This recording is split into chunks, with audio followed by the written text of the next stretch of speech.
Hola, soy Marina Besné, bienvenidos a mi canal. Hoy os traigo un vídeo completamente distinto a lo que he solido hacer hasta ahora, porque voy a aparcar definitivamente el boli y voy a usar únicamente pintura acrílica. Y además voy a cambiar de soporte y en vez de utilizar papel, voy a dibujar sobre tabla de skate. Esta es una tabla de skate que tenía por casa, así que se puede decir que voy a salir totalmente de mi zona de confort. Lo cual es mentira, porque ya he dibujado unas cuantas veces sobre tabla de skate con acrílico. Todas las veces han sido escenas de película bastante conocidas. La idea de dibujar escenas de película surgió un día que estaba obsesionada con la escena esta del Resplandor de Here's Johnny. Ya siento que hayáis tenido que verme haciendo esta chorrada. Bueno, pues yo estaba obsesionada con esta idea, quería hacer algo un poco distinto y entonces encontré un skate por casa y como es tan vertical y la escena tiene pues esa verticalidad, su cara así entre las dos maderas, entonces pensé que un skate sería perfecto. Me gustó la experiencia y entonces decidí repetir. De hecho tenéis hasta algunos timelapse antiguos de cuando todavía no daban mi careto aquí por internet. Esta vez en vez de dibujar una escena de película se me ocurrió que podía dibujar una escena de la serie de Miércoles. Porque aunque para cuando vayáis a ver este vídeo ya habrán pasado 3, 4 o 7 meses desde que se hizo tan viral, el papel de Jenna Ortega me ha gustado muchísimo. Ya con su cara ahí siempre seria. Y sobre todo la escena del baile ese es brutal. Lo de...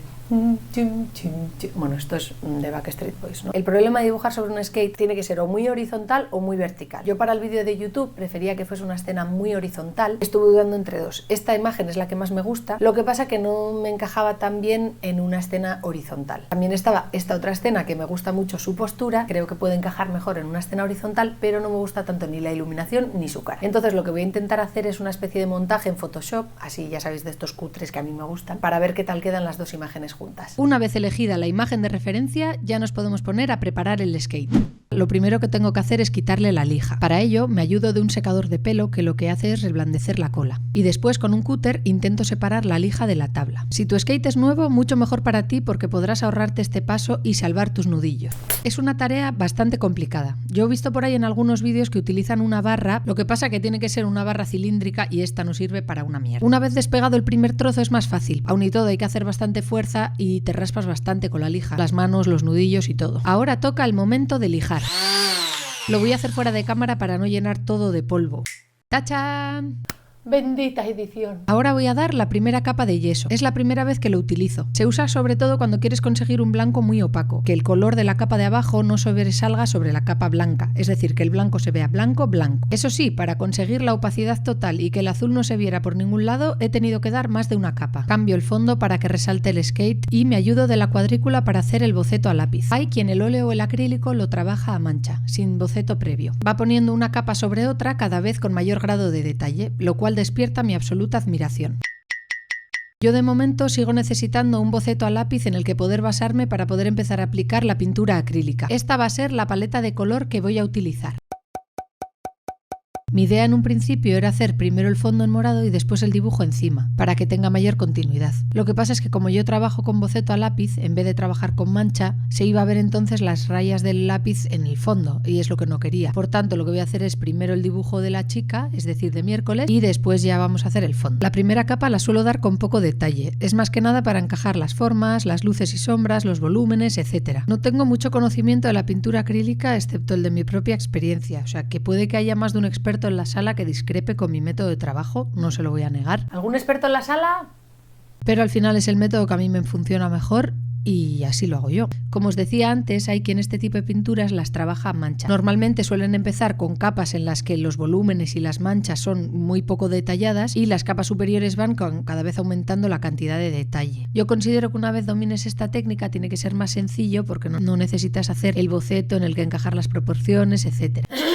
Joder, ya empezamos. Lo que le veo de malo, sobre todo para mí, que soy como muy insegura con eso de ay, las proporciones que no me van a quedar bien, hago mi cuadriculita y tal, considero que tiene que ser más difícil encajar las proporciones bien a la primera. No quiero que sea un dibujo muy realista, como podéis ver ahora que le estoy dando los detalles al vestido, lo que estoy haciendo es únicamente darle unos toquecitos blancos y ya está. Sí que quiero que se parezca a Miércoles, porque al final quiero que se entienda que es la protagonista de la serie, pero no me apetece para nada que sea un dibujo muy realista, hiperrealista, ni nada de eso. Y aquí voy con el fondo. Al final lo voy a tener que hacer es esquivando el dibujo de miércoles en vez de hacerlo de manera continua, que es como yo quería hacerlo en un principio. Sobre todo porque quiero que el fondo sea un efecto degradado de morado, que vaya en el centro de un morado más claro que voy a mezclar con blanco, a las esquinas un morado más oscuro que voy a mezclar con negro. Utilizo un pincel finito en la zona central para los huecos que quedan entre las trenzas, entre los dedos y cerca de las manos. Y a medida que me voy alejando del centro hacia las esquinas voy utilizando un pincel cada vez más grueso. Una vez seco el fondo ya puedo empezar con la siguiente capa. Lo que tiene de bueno la pintura acrílica es que tiene un tiempo de secado relativamente rápido, lo que facilita el trabajo cuando quieres agregar una capa superior sin mezclarla con la de abajo. El óleo tiene un tiempo de secado más lento y en según qué circunstancias te puede beneficiar si quieres mezclar la capa de arriba con la de abajo durante más tiempo. A ver si adivináis, a ver si adivináis. Pero tampoco puedo hablar mucho sobre óleo porque solo he hecho unas pequeñas pruebas, pero nunca una obra entera. Lo cierto es que siempre me ha dado un poco de respeto, pereza la pintura al óleo. Recuerdo que cuando era pequeña mi madre iba a clases de pintura y me parecía un poco rollo todo ese tema del aguarrás, limpiar los pinceles, el jabón lagarto, no sé qué.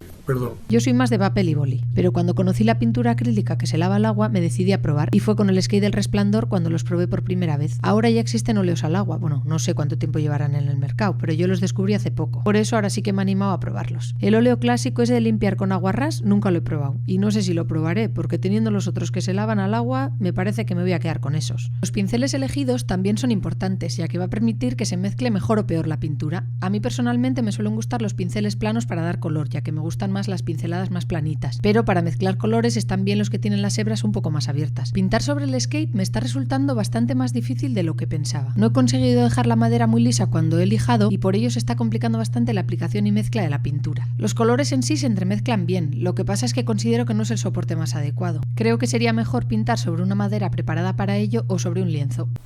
Sí, por favor. Yo la única vez que he pintado en acrílico sobre lienzo ha sido con este dibujo. Dije que haría más dibujos en lienzo y han pasado, no sé, creo que 3 años y todavía no he vuelto a hacer ninguno. Empezamos bien. Pero bueno, me animaré pronto. Ahora que voy a hacer una obra a la semana, tengo tiempo para probar de todo. Y ese es mi plan. Este momento en el que estoy empezando a dar un poco más de realismo a la cara es el que me está resultando más difícil de todos. La capa que he hecho anteriormente era una capa con muy poco detalle, más que nada para asemejar lo más posible al boceto previo. Pero de alguna manera, la capa de abajo también tiene influencia sobre la capa superior. Los colores se entremezclan, se dejan ver y aunque no se mezclen totalmente porque ya está la capa de abajo seca, siempre tiene un poquito de influencia. Me doy cuenta de que hay algunos detalles que me gustaría cambiar para que la cara fuera un poco más realista. Por una parte, bajar un poquito el labio, darle un brillo de luz en el labio superior, empequeñecer la aleta de la nariz, darle un poquito más de brillo en el labio inferior, etc. También me di cuenta de que le había hecho demasiado pelo o la cabeza demasiado grande.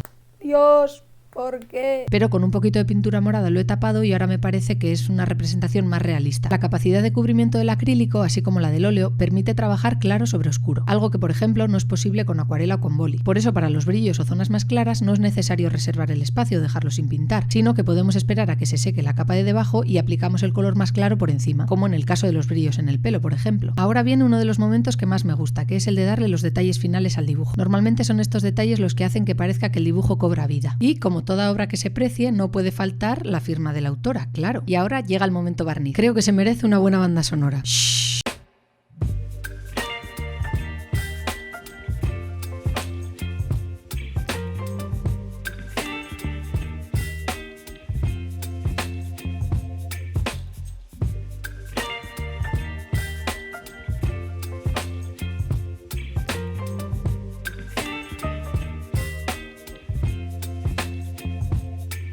Pues este ha sido el resultado final.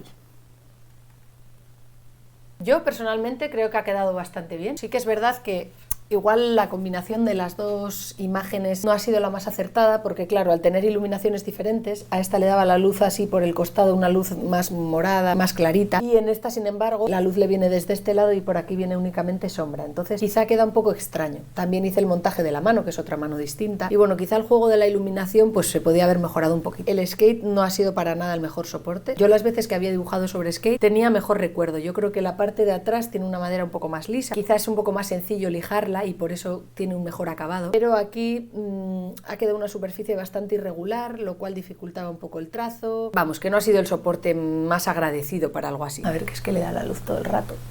Así. Si os fijáis se ve cómo está la superficie, que no está nada lisa, está llena de recovecos y huecos y como rayas, no sé. Vamos, que otro soporte mejor. Para poner decoración creo que queda más fácil colgada y que los cóncavos del skate vayan hacia afuera en vez de pintar por el otro lado y que quede al revés. Pero bueno, eso ya son cosas mías. También decir que está muy bien porque el skate, como viene ya con unos agujeritos para poner los ejes de las ruedas y tal, aquí se pueden meter, pues no sé, unos hilos y colgarla y que sirva de decoración. Ahora mismo los agujeros están tapados con la pintura, con un destornillador o un tornillo, lo que sea, se puede abrir, y con esto sí que lo podría colgar para ponerlo, pues eso, de decoración en la pared. Y nada, y con esto ya me despido. Pues espero que te haya gustado mucho el vídeo, que lo hayas disfrutado, que lo hayas pasado bien y ojalá que te haya servido para inspirarte un poquito, sea cual sea tu proceso creativo. Muchas gracias por ver este vídeo y espero verte en el siguiente. Un saludo y hasta la próxima.